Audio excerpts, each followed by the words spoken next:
बिस्मिल्लाहिर्रहमानिर्रहीम। माननीय अध्यक्ष जी, आपका बहुत बहुत शुक्रिया कि आपने मुझे इस महत्वपूर्ण बिल पर बोलने का मौका दिया और मुझे उम्मीद है कि आपका संरक्षण मुझे मिलेगा कि मैं अपनी बात को मुकम्मल कर सकूं। मैं अपनी बात इस शेर के साथ शुरू करना चाहता हूं कि बुलंदी देर तक किस शख्स के हिस्से में रहती है, बुलंदी देर तक किस शख्स के हिस्से में रहती है, बहुत ऊंची इमारत हर घड़ी खतरे में रहती है। माननीय अध्यक्ष जी, आज मैं इस सदन में वक्फी तरमीमी बिल 2025 के खिलाफ अपनी बात रखना चाहता हूं। वक्फ अमेंडमेंट बिल 2025 के जरिए सरकार वक्फ ट्रिब्यूनल के अधिकार को कम कर रही है। वक्फ बोर्ड के अधिकार में भी काफी कम किए जा रहे हैं। वो इसलिए कि ताकि वक्फ बोर्ड की संपत्ति को आसानी से सरकार अपने कंट्रोल में कर सके, जिसको कि हम बर्दाश्त नहीं करेंगे।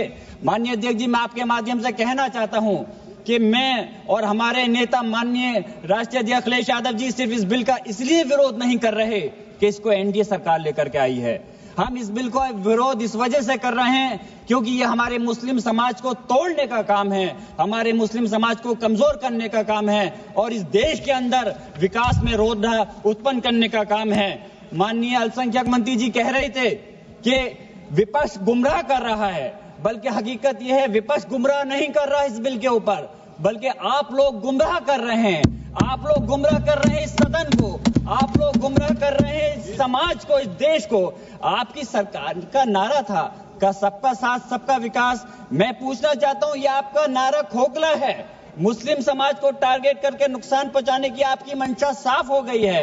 माननीय गृह मंत्री जी श्री अमित शाह साहब भी यहाँ बैठे हुए हैं। मैं कहना चाहता हूं कि माननीय अल्पसंख्यक मंत्री जी कह रहे थे कि जब वो चुनाव में गए थे तो उनसे कहा गया कि वक्फ बिल को लेकर के आया जाए, इसलिए लाए हैं। तो चुनाव के समय तो उनसे ये भी कहा गया था कि 2 करोड़ रोजगार दिया जाए, महंगाई कम की जाए, भ्रष्टाचार कम किया जाए।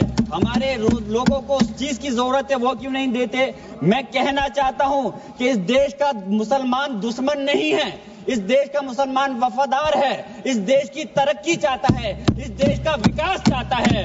और हमारे बुजुर्गों ने लाखों की तादाद में इस देश को आजाद कराने के समय अपनी जान माल की कुर्बानियां देकर के साबित किया था। देश का जब बंटवारा किया था माननीय अध्यक्ष जी, तो उस वक्त अगर जो मुसलमानों को प्यार था पाकिस्तान से वो चले गए, जिनको इस हिंदुस्तान से प्यार था, वफा थी, वो आज इस हिंदुस्तान के अंदर है।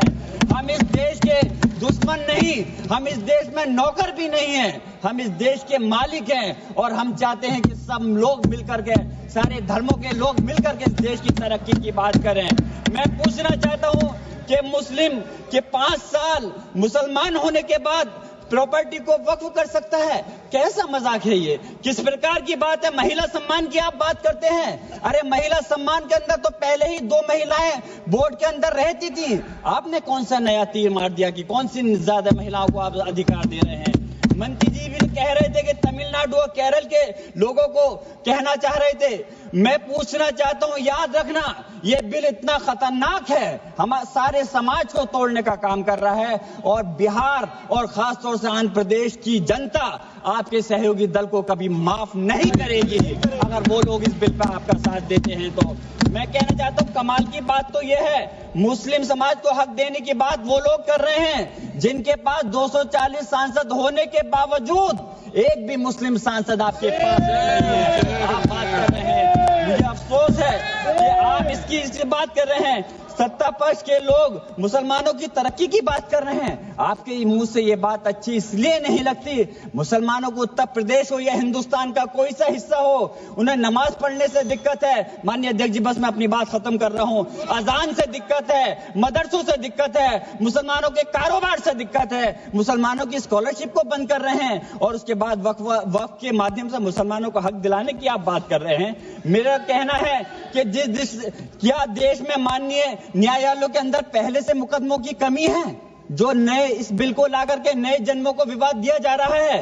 आप वैसे तो संवैधानिक प्रक्रिया पर यकीन रखते हैं, आप कहते हैं कि संवैधानिक प्रक्रिया के तहत ही हर बूथ में चुनना चाहिए, तो मैं वक्फ बोर्ड के अंदर क्यों आप नॉमिनेट करके सदस्यों और अध्यक्ष को नॉमिनेट करके सरकार के कंट्रोल में रखना चाहते हो? मैं अपनी बात खत्म करते हुए मैं सरकार से कहना चाहता हूं आपके माध्यम से माननीय अध्यक्ष जी कि इस बिल को वापस लेना चाहिए। इस बात की वाजिब चिंता है कि यह विधेयक नौकरशाही की ज्यादती को बढ़ावा दे सकता है।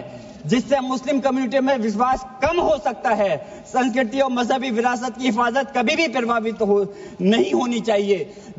आप अलग से मुस्लिम संस्था के आखिरी बात माननीय अध्यक्ष जी, आखिरी बात मैं कंक्लूड कर रहा हूं। मैं पूछना चाह रहा हूं कि दूसरे समुदाय के लोगों को वक्फ बोर्ड के अंदर रखने का क्या मतलब बनता है?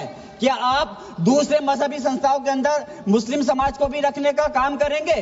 तो इसलिए इस प्रकार का भेदभाव, नफरत की दीवार खड़ी मत करिए। इस देश की तरक्की के लिए सब लोगों को मिलकर के साथ चलना पड़ेगा। मैं अपनी बात इस शेर के साथ खत्म कर रहा हूं माननीय अध्यक्ष जी कि ये इंसान के बनाए हुए काले कानून, ऐसे कानून से नफरत है, अदावत है मुझे, इनसे हर सांस में तहरीक बगावत है मुझे। बहुत बहुत शुक्रिया माननीय राजकुमार राउत।